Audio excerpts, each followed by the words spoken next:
బెంగాల్లో రాజకీయం ముదురుతోంది. అసెంబ్లీ ఎన్నికలు సమీపిస్తున్న వేళ టీఎంసీ బీజేపీ మధ్య వార్ నడుస్తోంది. బెంగాల్లోని ఐపాక్ ఆఫీస్పై ఈడీ దాడులు చేసింది. దీంతో ఐపాక్ కార్యాలయానికి సీఎం మమత వెళ్లారు. కేంద్ర హోంమంత్రి అమిత్ షాను ఉద్దేశించి విమర్శలు చేశారు.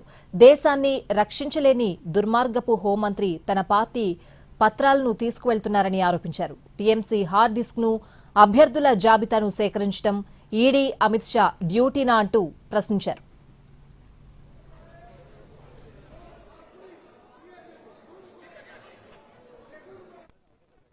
Asking their details, they are using WhatsApp only, and because of election they are collecting all my information of my party. देखो मैंने सब लेके आया because I rang up Pratik because he is the in charge of my party. So my hard disks. బెంగాల్లో రాజకీయం ముదురుతోంది. Assembly ఎన్నికలు సమీపిస్తున్న వేళ టీఎంసీ బీజేపీ మధ్య వార్ నడుస్తోంది. బెంగాల్లోని ఐపాక్ ఆఫీస్ పై ఈడీ దాడులు చేసింది. ఓవరాల్ గా అప్డేట్స్ అడిగి తెలుసుకుందాం. మా ప్రతినిధి రాజు లైవ్ లో సిద్ధంగా ఉన్నారు. రాజు,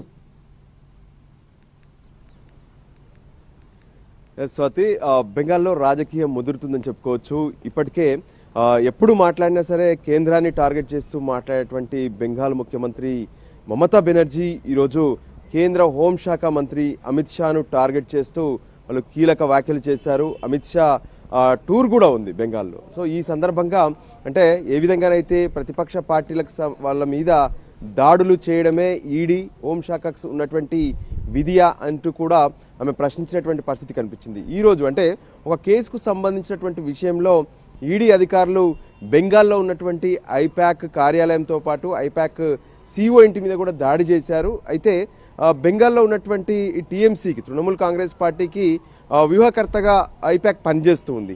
సో అంటే అక్కడ పూర్తిగా మా పార్టీకి సంబంధించినటువంటి కొంత కీలకమైనటువంటి సమాచారంతో పాటు రానున్నటువంటి ఎన్నికల్లో బెంగాల్లో ఎవరు ఎక్కడి నుంచి పోటీ చేయాలి, అంతేకాదు ఎలా ఎదుర్కోవాలి, ఇటువంటి ఎన్నో కీలకమైనటువంటి సమాచారం ఐపాక్ కార్యాలయంలో ఉంది.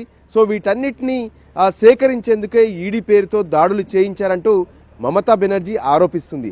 అంతేకాదు ఏకంగా తన ముఖ్యమంత్రి కార్యాలయం నుంచి ఐపాక్ కార్యాలయానికి వచ్చినటువంటి మమతా బెనర్జీ అక్కడ ఉన్నటువంటి పరిస్థితులను గమనించడమే కాకుండా ఖచ్చితంగా ఇది కావాలనే బీజేపీ తమపై కుట్రపూరితంగా వ్యవహరిస్తూ రానున్నటువంటి ఎన్నికల్లో తమ వ్యూహాలు ఏవైతే ఉన్నాయో వాటన్నిటినీ కాపీ చేసుకోవడానికే ఇక్కడికి వచ్చారు, వాటన్నిటినీ తెలుసుకొని తర్వాత మమ్మల్ని ఇబ్బంది పెట్టేందుకే ఈ ప్రయత్నాలు చేస్తున్నారంటూ కూడా మమతా బెనర్జీ ఆరోపిస్తున్నారు. దీనిపైన ఇప్పుడు బెంగాల్లో బీజేపీ వర్సెస్ టీఎంసీ అనే అంశం పైన పెద్ద ఎత్తున ఈ విషయంలో ఒకరిపై ఒకరు తీవ్ర ఆరోపణలు చేసుకుంటున్నటువంటి పరిస్థితి కనిపిస్తుంది. Swathi, thanks for the updates.